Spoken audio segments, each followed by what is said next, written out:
I'm surprised that there hasn't been a national conversation about the damage done to kids because of these school closures and the virtual learning and everything. We can't just pretend that fifth graders who are now seventh graders, that didn't happen. So Jake Tapper surprised by the silence over the damages America's students suffered from school shutdowns during the pandemic. It's a topic our next guests were definitely not silent about. Joining us now, Fox News anchor Julie Banderas, along with Fox News contributor Joe Concha, two of my favorite people.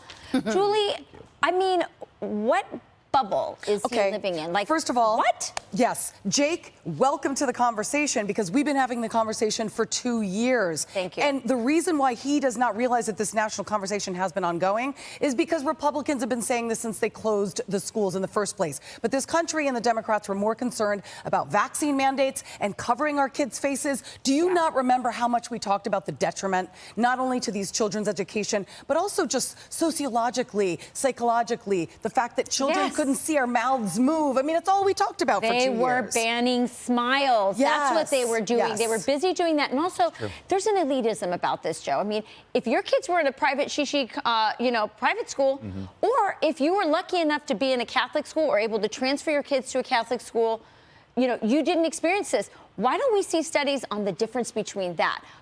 Where public school kids are versus where private schools are. Jake Tapper, that's the best unintentional comedy I've ever seen. So if only we could have a national conversation about this.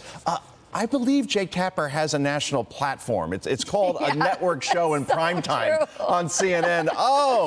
And he could walk right into the CNN's president's office and say, why don't we have a huge town hall with teachers and parents and even children and talk about this? But instead, this guy, he myopically still to this day focuses on Donald Trump.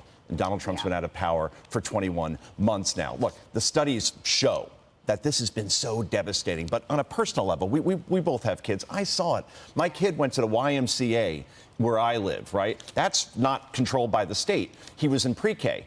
He never missed a day of school. My daughter was home and did remote learning, and I just feel like we're playing catch-up now when it comes to math. And it's too late for Monday morning quarterback on this. That's unfortunate, and the kids it's at the kids' expense. Yeah, that's why people need to be held accountable, because if people aren't held accountable, they'll do this to us again, and the kind of censorship and the kind of social control that Jake Tapper was under in his elite circles, I think, allowed him to just, as you said, he had the national platform to do it. He just probably didn't feel free to do it, or didn't want to do it, or believe Fauci, or whatever it is. And I also just have to say one other thing. It is the low-income communities that suffered the most. Amen. Because all of the kids that were in private Catholic schools, for example, mine are. I know that we all have our children that are in certain schools, but there are low-income communities that really suffered, and it's going to take years. I mean, years and years and years for them to catch up. Well, the Catholic schools, many of them were affordable, and people could get in. They are very thank affordable. God. Thank God. Thank God for Catholic schools for that.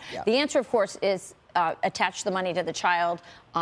We have to start giving parents that kind of control. Yes. One last small point. Yes, before I move on. Inflation, crime, gas prices, border, those are the big issues going into these midterms. I think education is the wild card, because parents, they did not forget. And we saw it in Virginia last year. It's going to affect many state races again, Rachel. Yeah, that's a great point. You are absolutely right. So I want to get to Julie's book, because you know what?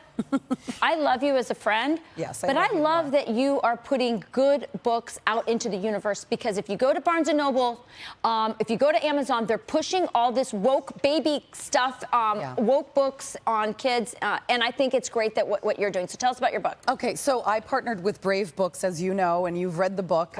It's a Christian conservative book publishing company, but their motto is anti-woke, pro-American, teaching our children old school values, the values that we were raised with, not the values and that woke rhetoric that's being shoved down our kids' throats. And unfortunately, somehow the school districts believe that they should have more of a say. I say my child, my choice. Does that sound familiar? Yeah. My body, my choice? Okay, so like double standard here, because you cannot tell me how to parent my children. I will parent my kids. But anyway, so Fiona's Fantastical Fort on bravebooks.com is a story about a little girl. It teaches perseverance is the theme. Every month you subscribe, you get a book, and it has a lovely meaning, a lovely story behind it. I've read many of the series books with my children. They are fantastic, and it's not just that they're anti-woke.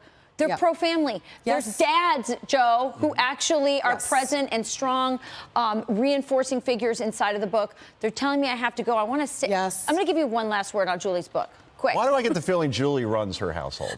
I just get the feeling. I do. All right. We gotta go. We gotta go. More Fox and Friends. Stay with us. I'm Steve Ducey. I'm Brian Kilmeade. And I'm Ainsley Earhart. And click here to subscribe to the Fox News YouTube page to catch our hottest interviews and most compelling analysis.